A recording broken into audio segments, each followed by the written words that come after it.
I've always thought of myself as perceptive, not just in the academic sense, though my years as a psychology professor gave me a sturdy framework, but in the way a woman must be when life makes her read more into gestures than into words. My name is Marin. I'm 43, and I've spent most of my life building something that looks, from the outside, like stability.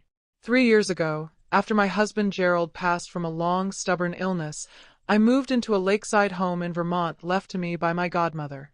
It was supposed to be quiet, peaceful, a place to write, to grieve, to forget. But peace, I've learned, often has other plans. Gerald had a son from a previous marriage, Rainer. He was 20 at the time, studying architectural engineering and drifting in that way intelligent, unanchored young men often do. We barely knew each other then. He would call on holidays. Gerald would put him on speaker and beam with fatherly pride. But then the letters started. Not from Rainer. From his younger cousin, Julien. Julien was only 2 years behind him, barely 18 when he first began writing me. He was introspective, gentle, brilliant with words, the kind of boy who could make silence feel like a conversation. They both showed up that winter. Rainer called one morning out of nowhere. He said he and Julien had planned to spend winter break skiing nearby and asked if they could stay with me for a week. It was too late in the call to say no without sounding cold, so I agreed, telling myself it would be fine. 1 week. Nothing more. The moment I opened the door and saw them, both taller than I remembered, wind-blown and flushed from the cold, I felt something shift. Rainer was all angles and unspoken pain, with a jaw clenched a little too tightly and eyes that carried the same grief I wore like a scarf. He hugged me. Hard. Longer than expected. Julien held back. His smile was soft. Cautious. "Hi, Marin," he said like he'd been saying it in his head for months. I led them inside. Showed them their rooms. Tried not to notice how Julien's gaze lingered a beat too long on the hollow of my throat when I turned. That night, we drank hot cider near the fire. Rainer sat cross-legged on the floor, flipping through an old photo album I hadn't meant for them to find. Julien took the armchair beside me. At one point, he whispered, "You still wear that perfume?" I blinked. "You remember my perfume?" His mouth curled. "I remember everything." I didn't sleep much that night. In the days that followed, they made themselves at home. Rainer cooked, badly, but with passion. Julien shoveled the drive without being asked. I told myself they were just grateful, that they saw me as some benevolent figure, half mother, half host. But then Rainer started joining me in the mornings. I rise early. Always have. By 6, I'm at the stove or the window or both. The second morning, Rainer appeared in the kitchen barefoot, his hair tousled, shirt hanging loose from his frame. "Couldn't sleep," he murmured, pouring himself coffee. "Your floorboards creak like ghosts." I smiled. "That's half the charm of this place." He leaned on the counter, watched me scramble eggs. "You look different here." "Different how?" He shrugged. "Happier. Realer." Julien joined us later. He was quieter than Rainer, but there was a tension between them, like they were waiting for something. Testing invisible lines I didn't know I'd drawn. On the 5th night, we built a fire outside. Rainer brought whiskey. Julien brought a blanket. We sat in a triangle of heat and silence. Julien was the first to speak. "Why did you stop writing back?" The question caught me off guard.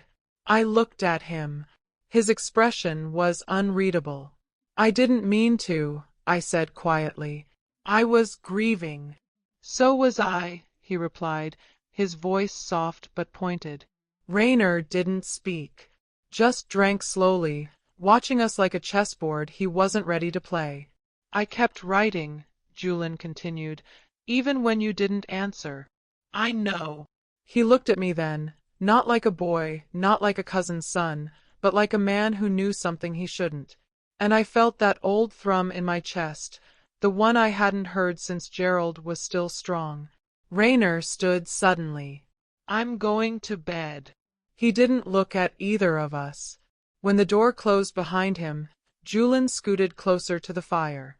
"I didn't mean to make you uncomfortable."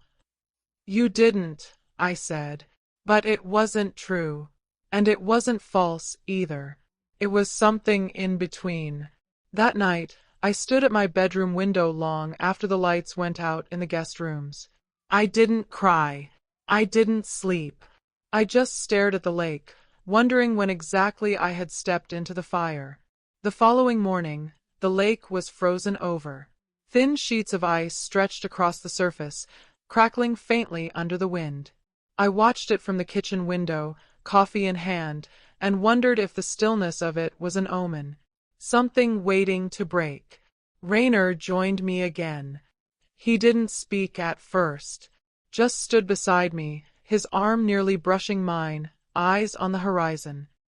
"He's in love with you," he said finally, without preamble. I didn't look at him. "Raynor, you don't have to say it. I've seen it for years." That silenced me. I wasn't ready to ask how long he'd known, or how long he'd cared. He turned toward me then. "But what about you? What do you mean?" "I mean," he said, voice low and measured, "do you feel it back?" I set my mug down too hard. "He's just a boy." Raynor gave a bitter laugh. "He's 21, and he sees you more clearly than anyone I've ever known." I wanted to deny it, to push the words back into the winter air and pretend they hadn't landed between us like a challenge. But I couldn't, because Julian did see me. In the quiet moments when I forgot to guard myself, when I leaned too close to show him the grain in a page or smiled too long at his questions. "I don't want to hurt anyone," I whispered. Raynor studied me for a long time. "Then be honest, before it hurts worse." That afternoon, Julian asked if I'd go walking with him. The woods around the house were thick with frost, pine branches weighed down by snow. We moved slowly, our boots crunching in rhythm. He didn't speak at first. Neither did I. But then he reached out, fingers brushing the back of my hand. "I never stopped thinking about you," he said quietly. I closed my eyes, just for a moment. "Julian, you're not a child," he said, "and not confused."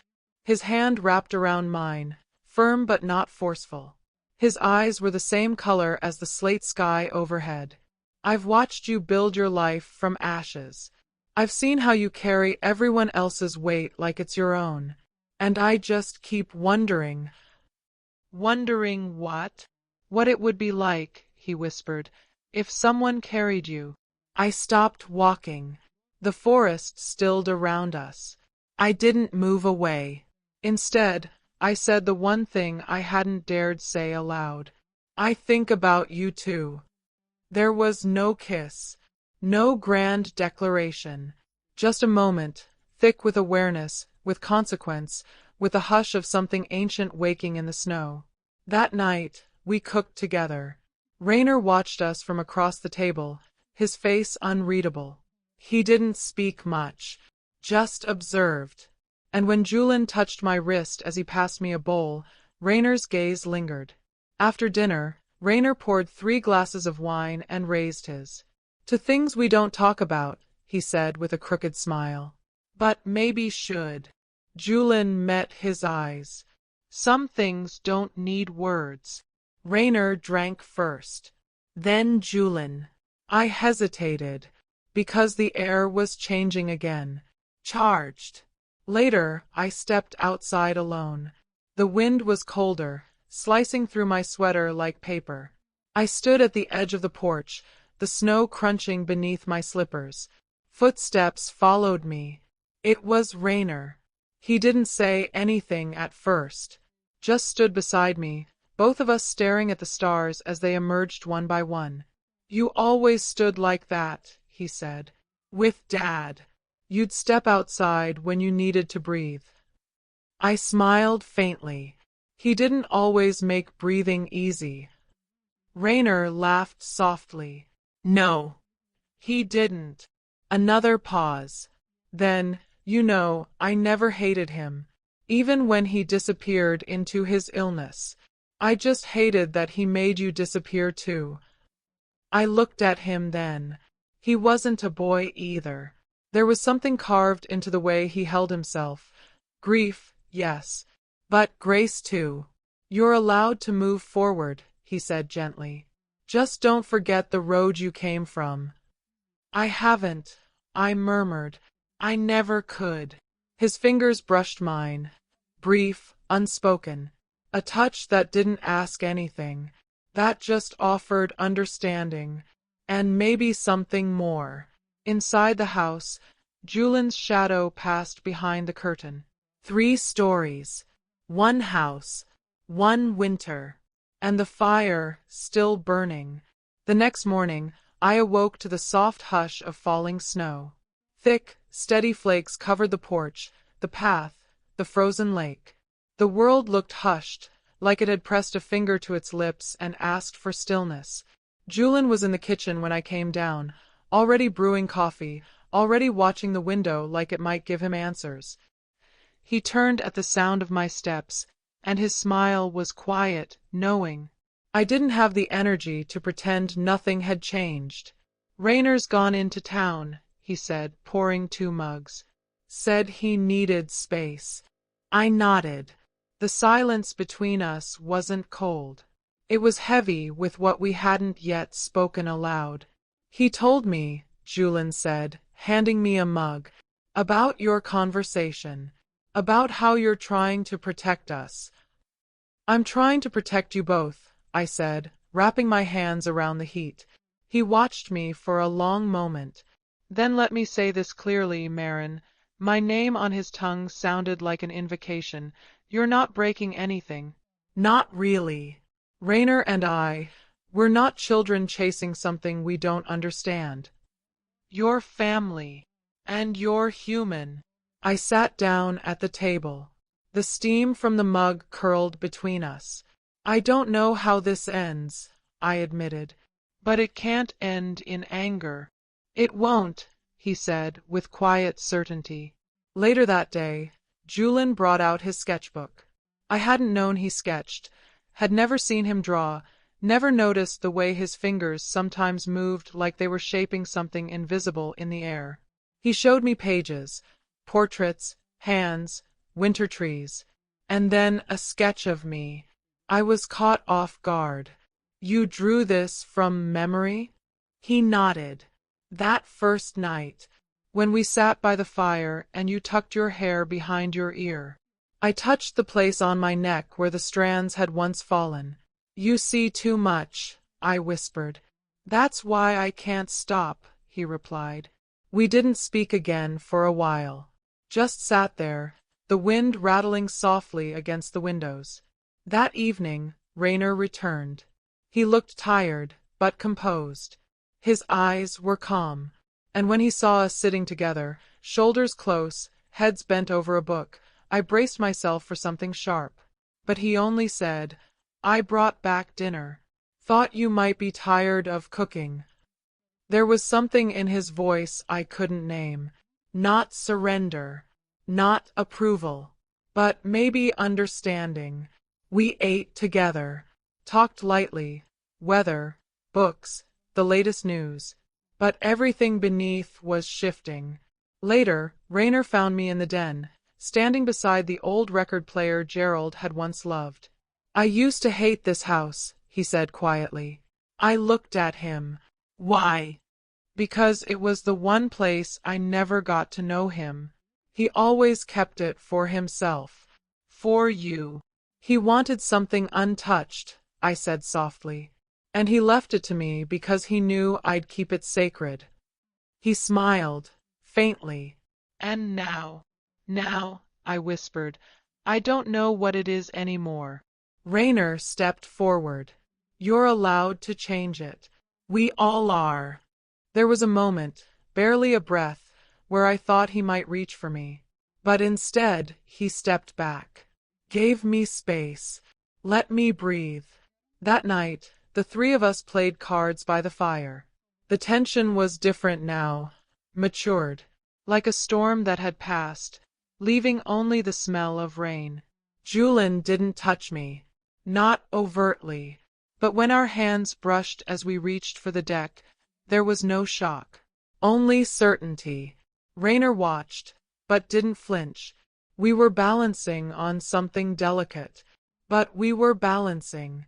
After they went to bed, I stood at the window again, watching the lake sparkle under moonlight, and I realized something strange. I wasn't afraid anymore. Of wanting, of being seen, of being loved, in a way I never expected. The last day of their visit came with a hush in the wind, as if the house itself knew something was ending. Rainer left early that morning, said he wanted to hike the Ridge Trail one last time before they returned to the city. He hugged me at the door, longer than necessary, his chin brushing my temple. "You'll be okay?" he asked. "Yes," I answered, but neither of us said what we really meant. Julien stayed behind. We moved around each other in a rhythm that felt lived in, though it had only been days. The kitchen was warm with baking bread. The smell wrapped around us like the memory of something older than us both. We sat in the living room with tea cooling between us. His hand was near mine on the armrest, barely touching, but full of intent. "I think," Julien said, his voice quiet, "that something doesn't have to be permanent to be meaningful." I turned to him, heart steady now. "Are you saying goodbye?" He smiled. "No. I'm saying it's okay if you're not ready." I reached for his hand, held it, let the warmth of him fill the places where winter used to live. That night, we didn't pretend. We didn't make it dramatic either. There was no crescendo, just soft light and low voices and a fire crackling in the background. Julien kissed me like he'd waited a lifetime to do so. And maybe, in a way, we both had. We moved together like two people unlearning loneliness. There was no shame, no guilt, only a reverence I hadn't known was still possible. His touch was careful, my breath steady, and when we finally lay still, his arm around me, I felt more whole than I had in years. Later, we talked until the fire burned low. About his parents, about Gerald, about the strange ways people become part of each other's stories, even when they shouldn't. About how some love isn't about age or timing, but about recognition. About being seen when you thought you were invisible. In the early morning hours, he whispered, "Do you regret any of this?" I answered without hesitation, "Only that it took this long." He smiled against my skin. "Then I can live with that." The next day, they left. Rainer hugged me first. He didn't say anything. He didn't have to. His eyes, steady and kind, held more peace than I expected. Then Julien. He kissed my cheek, soft and slow, and whispered, "I'll write." I nodded, knowing he would, knowing I would answer. When the house was empty again, I didn't feel hollow. I felt still. Later, I walked down to the lake. The ice had begun to melt, water pushing up from beneath, dark and quiet and endless. I stood at the edge, boots sinking into the snow, and whispered a thank you to no one in particular. Thank you for the fire, for the choice, for the forbidden beauty of being wanted. Spring came late that year, but it came. In a small, neat envelope one morning, Julien's handwriting looped across the page. I dreamed of snow and tea and you, of the firelight that knew us before we knew ourselves. I hope you're smiling this morning. I am. I folded the letter, pressed it to my lips, and smiled. Because sometimes, the greatest loves aren't the loudest. They're the quiet ones, the impossible ones, the ones the fire never forgets.